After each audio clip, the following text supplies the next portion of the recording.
So our next speaker is Sandy Onie. He's a NHMRC fellow at the Black Dog Institute here in Sydney, and he was the author of a really interesting Nature comment about bringing open science to the developing world, which a lot of us we're excited to be able to sign on to. And I think that's what he'll be talking about, because the title of his talk is Rebuilding Open Science for the Developing World. And again, please type your questions into the Q&A, and we'll hopefully have time to get to them at the end of the talk.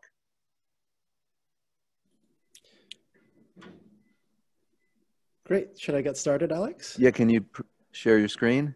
Yep, just doing that right now. All right, are you able to see my slides? I think it's coming. Wonderful. So good morning, everyone. It's wonderful to be here today. An incredible honor to be speaking at AIMOS. And thank you so much for Alex and Jason for inviting me. And I've tweaked my title just a little bit because talking about open science in the Global South in 20 minutes may not be entirely feasible. So I'm just going to narrow it down a little Sandy, bit. there's some kind of bug. We see that you've started screen sharing, but I don't believe we see anything except a black screen. You could try turning it off and turning it back on again. Good idea. Let's give that a try. I assume you're not sharing a black screen. No, no, I'm not. All right, let's try that again. Is that working now? That works. Great. No worries. So the title for today's talk is Open Science in the Global South, Engaging Local Researchers. And so the first thing I want to talk about is that what we consider developed research systems actually only come from, about my estimation, about 20% of the global population. And I just want to check once again, Alex, has my slide changed? Because that's happened in another conference where it just doesn't change from one to another. I'm still seeing the title slide. Yep. So we're having a little bit of technical difficulties. How about now? That's maybe it's changed. Can you like just jump through a couple more slides? Sure. Sorry, I wasn't aware of this bug. Sorry, I'm sorry that this is the second time you've had to deal with it. No, that's okay. Let me all right, let me try one more time.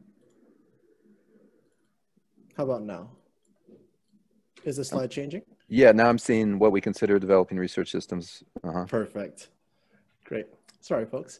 What we consider developed research systems only come from countries comprising about 20% of the global population. And this is something that hit me really, really hard. We can do incredible things in the networks that we have, and yet not even realize that approximately 80% of the global population or the countries aren't really being as involved. And what that means is there's huge untapped scientific potential. And as somebody who grew up in Indonesia, coming from a country categorized in the Global South, I would argue that for these countries, science isn't only a matter of creativity or interest. In many cases, it's of life and death. It's not that science is interesting, but we desperately need science to improve the lives of the people there. A lot of the examples I'll be giving are from Indonesia because that's where I lived and that's where I work, but a lot of it does generalize to other countries in the Global South. And so the way I can conceptualize it is a clip from this film in Maze Runner. I don't know if any of you have seen it, but what happened is they got dropped in this little maze and that became their entire world. They developed systems, they developed programs inside there without realizing that there's actually a much, much bigger world out there. Another way I can think about it is this little joke that we often see where when bands go on a world tour, and world tour in quotation marks, it typically means US, Europe, and maybe Australia. And that's what's often classified as a world tour, despite there being so much more. And so I'm going to briefly talk about some challenges and opportunities that we're finding in the Global South, where number one, there's extreme heterogeneity due to developing at different times and from different starting points. Where, for example, in my own country of Indonesia, it was less than 5 years ago that they mandated research for people who took academic positions. So you would see professors who never even engaged in what we consider the modern publishing system. There's a lot of centralization of resources and decision-making where universities, especially in low and middle income countries, don't really have as much autonomy or decision-making, especially in the regional areas. So again, an example from Indonesia, the government can actually go in and stop your promotion. That's how micromanaged some of the contexts are. And what this means is that if the governments then instantiate rules where publication becomes an extremely valuable metric, Curia and monetary awards have even more value, given that a lot of the researchers in low and middle income countries don't earn as much as most of the countries in the global north. To put that in perspective, I've had researchers come to me, so a first-year lecturer in one of the countries could earn about 5,000 US dollars as a yearly salary. And so publishing incentives become that much more valuable when you're under those constraints and conditions. And again, the recent introduction of policies and practices which mandate research output on quality and prestige. For example, I'm not gonna try to pronounce it because it's in Portuguese, but I know in Brazil, they instantiated something called the Higher Education Protocol for publishing or for graduation. And that's heavily focused on quantity as well, publication quantity. And unfortunately, a lack of ingrained research culture and sudden, and this is the imperative word, sudden introduction of publication pressure results in rather creative practices. For example, we're seeing in China and in India, there have been use of paper mills. And when one of the researchers were asked about it, they said, you know what, leave us alone. This is what we've got to do to survive. In Indonesia, in order to, you have to publish for your bachelor's, you have to publish for your master's, and you have to publish for your doctorate in order to graduate. And your publication for your doctoral degree doesn't count unless it's with you, both your supervisor and co-supervisor, even if they've not done anything in that particular project. It doesn't count towards that publication, that thing you need to fulfill. And a lot of these countries have their own native or own national rating systems. For example, again, in Brazil, they have Qualis. In Indonesia, they have something called Sinta. And in Indonesia's case, things that are put into archives are actually indexed. So there's been a case where they've built this really great repository and people can store data and it's really furthering research. But in order to game the system, they found a case where a lecturer would actually take all of his students' assignments and ask them to upload it onto archive with him as an author, thereby populating his Google Scholar list. So they're very, very creative. But I'd suggest that this is what happens when you suddenly instantiate publication pressure without developing research culture first. Unfortunately, in many areas, there's a lack of basic science infrastructure.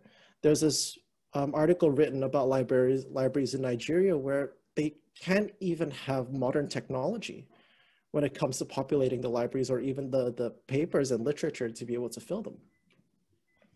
And this is an interesting one where I'm finding that there's a lack of interconnectedness between countries in the global south, where it wouldn't be strange to see countries, to see researchers from, say, Australia work in the US or vice versa, and in the UK, whereas a lot of these countries, they tend to stay put, especially if English isn't the main language, which is why I'm really excited for Tatsuya's talk after this, which addresses language. And as a result, there's a lot less, I would say, there's a lot less of the benefits that we see from collaboration. For example, some of the best research ideas I've had was just sitting down at a coffee shop and just chatting with someone and going up to a friend who's a researcher saying, wouldn't this be cool? Unfortunately, a lot of countries in the global south, there's not as much of that.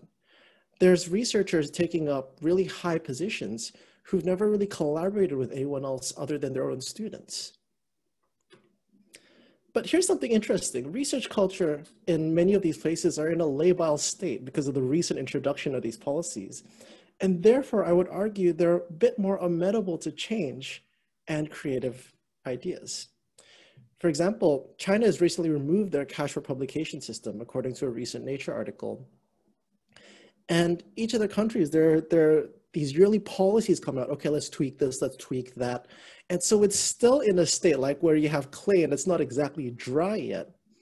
And so there's a chance to shape policies, to shape research culture in these regions that would really focus on credibility, transparency, relevance, and therefore usability. Now is a critical time to act. I recently had the pleasure of writing an article titled Redesign Open Science for Asia, Africa, and Latin America. And I genuinely feel the only reason that my name is there is because I was the first person to read it. I wrote it as a culmination of my chats and hoping to represent a lot of the voices of the countries in the Global South. Pleased to have a read. It goes into a lot more topics that we can cover in this talk today. So the big question is, what can we do? And I'm making the assumption that I'm talking to a lot of researchers here from developed research cultures and who might take up positions in societies or networks that are actually able to do something and to create change. And this is my recommendation, that researchers in the Global South are actually best equipped to tackle problems in the Global South. We know this from a lot of indigenous work in the medical field, or sorry, specifically in mental health and psychiatry. And thus we need to empower them to lead and realize the changes that need to happen. A lot of the time, I've seen this again and again, and of course I'm not making allusions to any specific project or person, that an outside party would try to come in and try to create change. And after using lots and lots and lots of funding, it may not yield a lot of benefit. And so we need to empower the local researchers to actually create change there. And there are some incredible, brilliant researchers that I've met in the Global South. And here's the reason why, and of course the non-comprehensive list. First and foremost, there is already so much work being done that doesn't receive attention. What do we actually hear? What actually gets trending on Twitter or something is only a tiny fraction of the work being done, open science work being done globally. And especially the researchers in the Global South and the work there isn't as highlighted. And what I found is that much of the work done to the Global South and not with them don't actually accurately capture the situation or again, create beneficial change. For example, there was this one paper that was released. I won't state the title of the paper, but it's a study of conference proceedings in Southeast Asia. And it showed that, oh, there's a huge boost in conference proceedings because it's now indexed and part of their metrics. But as my colleague Dr. Erwin Irawan pointed out, that they only looked at English papers. And when you actually look at the local languages, the dynamics change completely. Another thing is, and he told me, it's that, you know, Sandy, this is an interesting paper, but we've actually had 6 different papers published about this topic in the couple of years. We know this is happening, but unfortunately it's all in local languages. There's actually so much happening outside there that we're not aware of.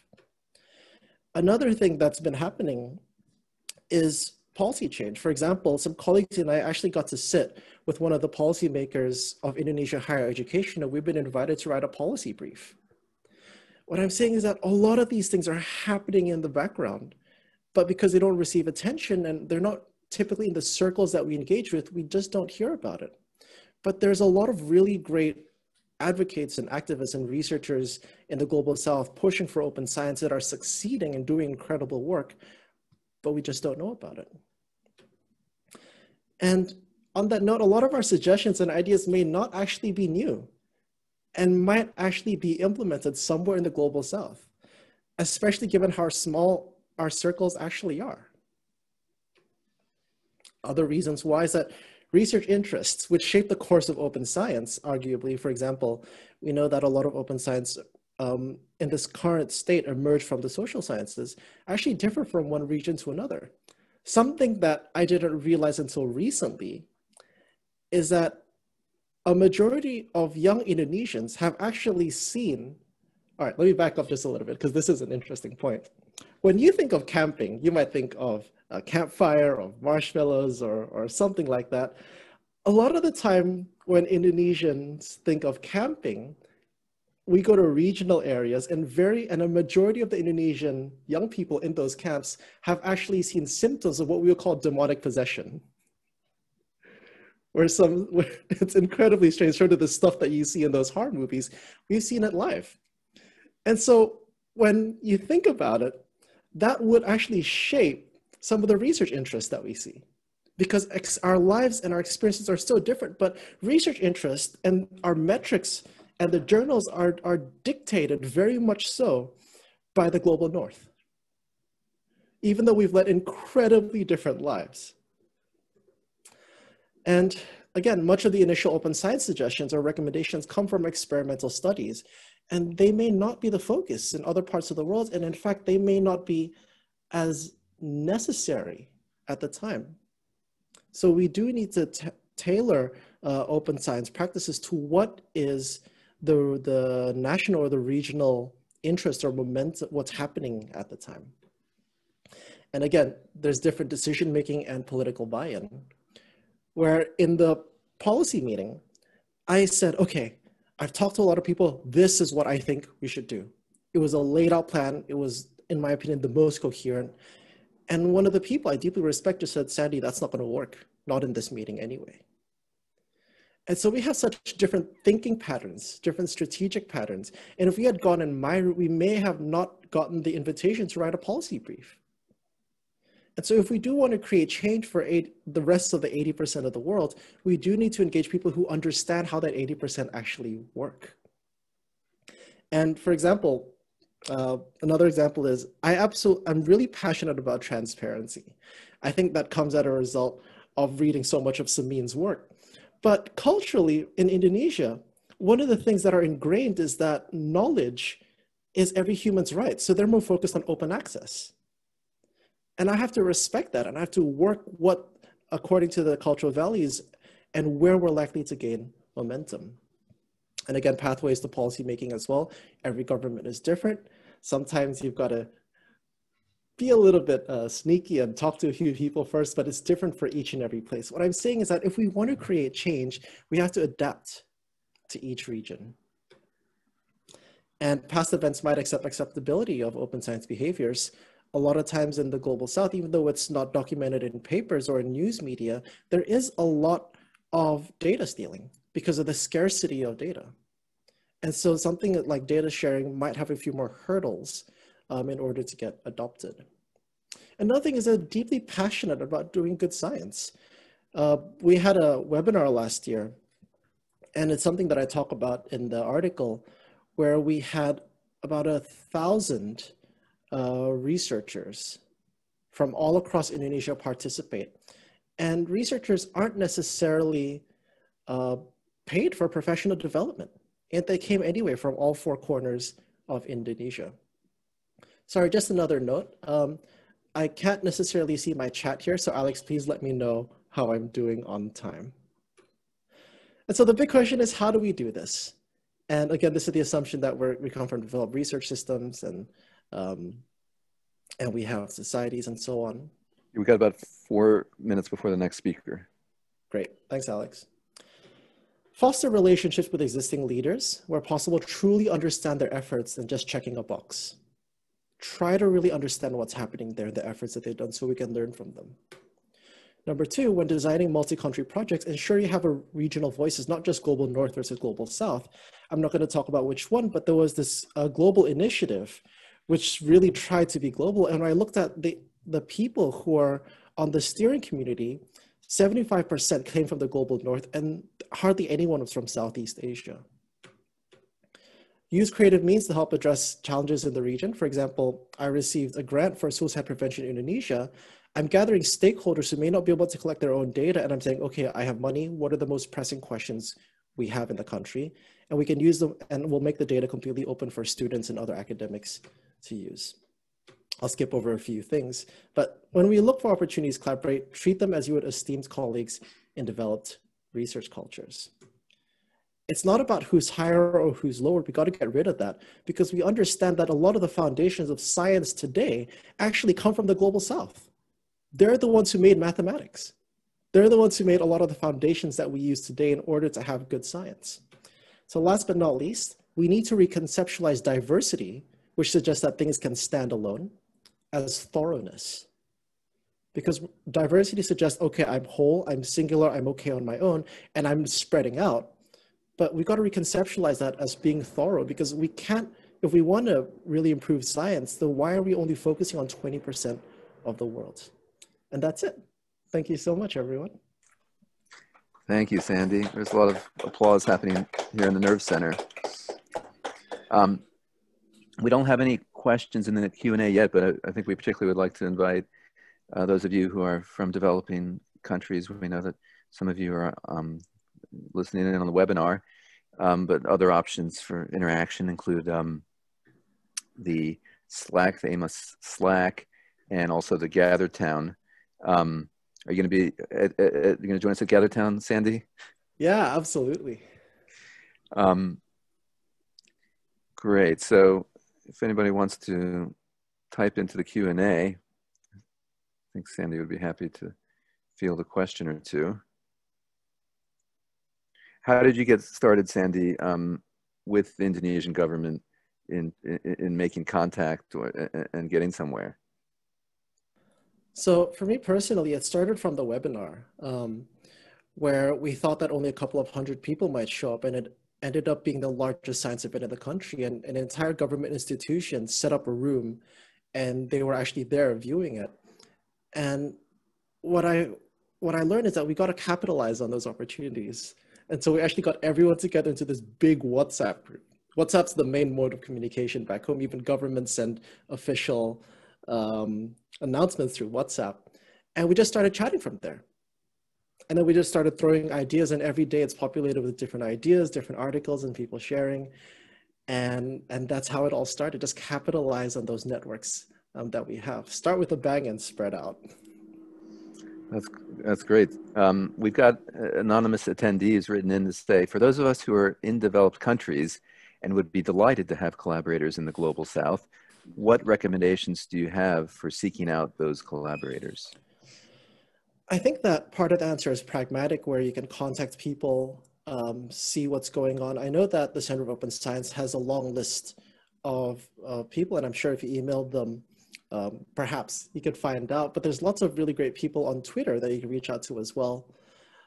But more on a, I don't want to use this word in a scientific context, but more on a heart level, I think just approach it with humility. Understand that they may not have the same statistical prowess or the same technology, but what they've achieved with the resources they have goes far above and beyond. And as long as we hold that in mind as we're engaging with them, that'll make communications a lot more smoother. We have time for you to potentially answer quickly the question of Crystal Steltenpole, who asks, when thinking about open science in the Global South, what do you think the most exciting development has been? And where do you see the most potential for growth? It's like asking me what my favorite food is, Crystal. But one of the things I'm most excited about is perhaps UNESCO in Asia Pacific. They recently had a meeting, and I've been working together with International Science Council on this, that their motto has been nobody's left behind. So we're not only focusing on the developed universities or the productive universities in the Global South, but we want to make sure everyone does good science and it's usable for the country. And I can't go into too much detail because of time, but that's actually rolling out, and that's what we're focusing on, to employ all the regional forces. Thanks a lot, Sandy.